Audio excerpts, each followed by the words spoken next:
Hello and welcome back to Hercules Bodybuilding. Before we dive into the video, we kindly request you to subscribe.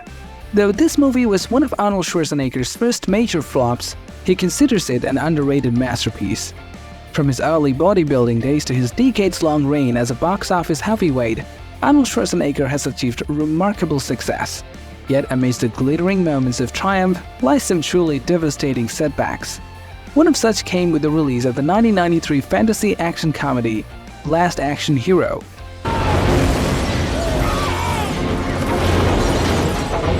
He's okay. He's stuck with this kid, with this 12-year-old kid.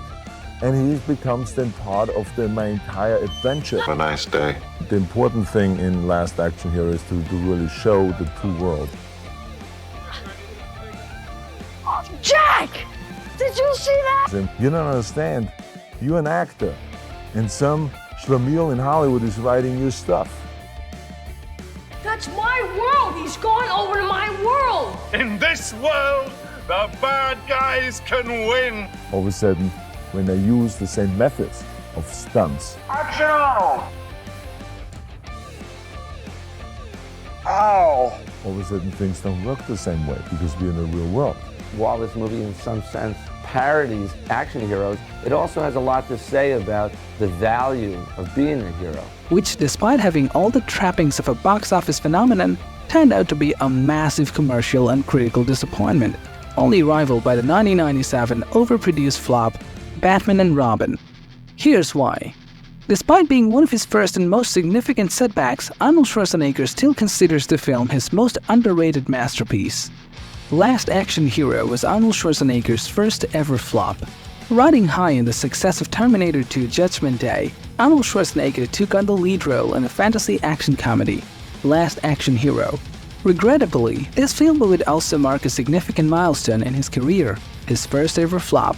Debuting just days after Steven Spielberg's box office sensation, Jurassic Park, the film opened to $15.3 million at the domestic box office and went on to gross a dismal $137 million globally, a diminutive figure when pegged against its massive $85 million budget. Unfortunately, the film's dismal box office performance wasn't the only disappointment Schwarzenegger had to contend with. Even before its big screen debut, Last Action Hero was already engulfed in a tsunami of negative publicity.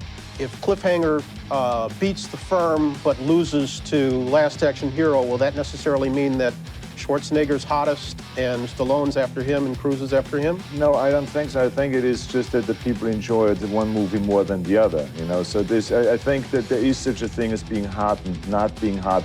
But you could see, for instance, films like just very recently we have seen, for instance, Indecent Proposal, and you saw Robert Redford going through the roof again. A half a year ago he came out with a movie and he didn't do anything in the box office. So you don't get hot from one month to the next like this. It's just that some movies the people enjoy and others they don't. And it is a key thing when you're an actor that you pick scripts that the people enjoy and that you always think about the public rather than what do you like to do. I know you watch the business end. You at all intimidated by Jurassic Park's opening weekend? No, I think it was the most fantastic thing that could happen to any movie that opens in the summer, because you always have to have a movie out there that opens really huge to get that whole momentum going of summer movies. A particularly scathing indictment came from Entertainment Weekly's Owen Gleiberman, who wrote Last Action Hero makes such a shameless show of winking at the audience that it seems to be celebrating nothing so much as its own awfulness. In a sense, the movie's incipient commercial failure completes it aesthetically. The film currently holds an unimpressive 40% approval rating on Rotten Tomatoes with a critical consensus that reads, Last Action Hero has most of the right ingredients for a big-budget action spoof, but its scattershot tone and uneven structure only add up to a confused, chaotic mess. Arnold Schwarzenegger didn't take Last Action Hero's poor performance too well. Having been accustomed to breaking records at the box office, Arnold Schwarzenegger found it difficult to come to terms with the Last Action Hero's poor commercial and critical performance. Prior to starring in the ill-fated film, Schwarzenegger had starred in the astronomically successful Terminator 2 Judgment Day, which ended up grossing an impressive $520 million at the box office, becoming the highest-grossing movie of 1991 worldwide. As such, having a would-be box office sensation fail so catastrophically was a particularly bitter pill to swallow for the action legend. When Last Action Hero came out, I had reached my peak after Terminator 2. Having the most successful movie of the year worldwide, the action legend revealed in his 3-part Netflix documentary, said Arnold, "I cannot tell you how upset I was. It hurts you, it hurts your feelings. It was embarrassing. I didn't want to see anyone for a week," he continued. "But you keep plodding along, and my mother-in-law always said this, let's just move forward." It was a great message. Eventually, the onslaught of negative reviews proved too much for the acclaimed action star to handle.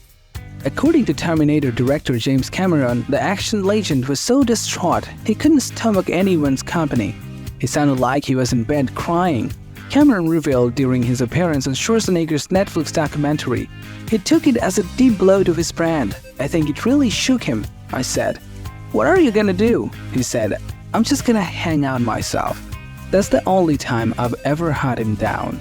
Arnold Schwarzenegger thinks Last Action Hero is his most underrated film. Despite its lackluster performance at the box office, Schwarzenegger remains a firm believer in Last Action Hero's merits.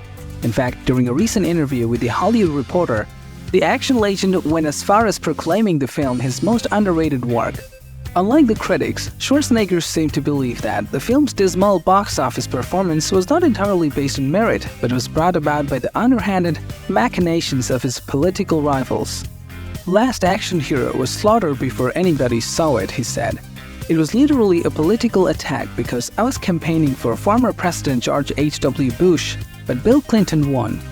Last Action Hero was great. It wasn't fantastic, but it was underrated. Now more and more people are seeing it and saying, I love this movie. I'm getting the residual checks, so I know it's true. It made money. That's always an important thing for me.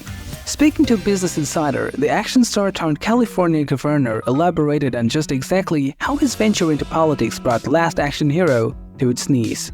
It was one of those things where President Clinton was elected and the press somehow made the whole thing kind of political, where they thought, okay, the 80s action guys are gone. Here's a perfect example. And they wrote this narrative before anyone saw the movie, he explained. The Last Action Hero era is over. Bill Clinton is in. The highbrow movies are in thing now. I can recuperate. I think more people would have seen it if the press treated it differently, but now the good thing is that, with streaming, people can go and watch it. True to his word, the age of streaming ended up doing wonders for Last Action Hero. As things stand, Schwarzenegger isn't the sole believer in the film's hidden charm. Audiences, too, have gradually come to appreciate its distinct appeal, embracing its blend of action, humor, and meta-commentary. The film has since gained a devoted following and ascended to cult classic status, proving that it truly is one of Schwarzenegger's most underrated films.